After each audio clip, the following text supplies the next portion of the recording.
Imaginez un peu, un simple pavillon de chasse, entouré de forêts sauvages, à des kilomètres de Paris. C'est là que le château de Versailles a commencé son histoire en 1623, sous le règne du roi Louis XIII. Il voulait juste un endroit tranquille pour échapper au chaos de la capitale.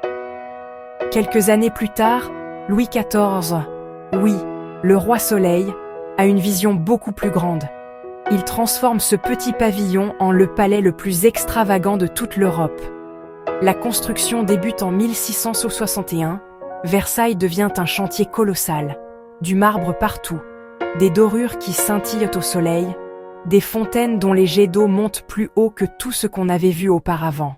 Pensez à ces célèbres images historiques, la galerie des glaces, avec ses reflets infinis et ses lustres étincelants. C'est là que la noblesse française paradait dans ses plus beaux atours, espérant attirer le regard du roi. Les jardins, conçus par André Le Nôtre, parfaitement taillés, débordant de sculptures et s'étendant à perte de vue. Versailles ne servait pas seulement à étaler sa richesse, même si, soyons honnêtes, il y avait énormément d'étalage. C'était aussi un lieu où le pouvoir se jouait comme une partie d'échecs. Le roi a littéralement déplacé toute sa cour ici, pour pouvoir garder un œil sur tout le monde. Imaginez vivre dans un endroit où chaque couloir, chaque salon, chaque allée de jardin avait une histoire, ou un secret. Au fil des ans, Versailles est devenu le centre de la vie royale. Des portraits et des gravures des XVIIe et XVIIIe siècles montrent de grandes cérémonies, des bals, des intrigues politiques. On peut presque entendre le froufrou des robes de soie et les murmures derrière les éventails.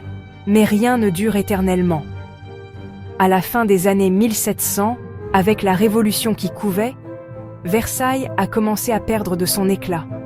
En 1789, des foules en colère ont marché de Paris directement jusqu'aux grilles du palais, réclamant du pain et du changement. La famille royale a été forcée de partir, et Versailles n'a plus jamais été le même. Même ainsi, ces images historiques figent la gloire d'antan.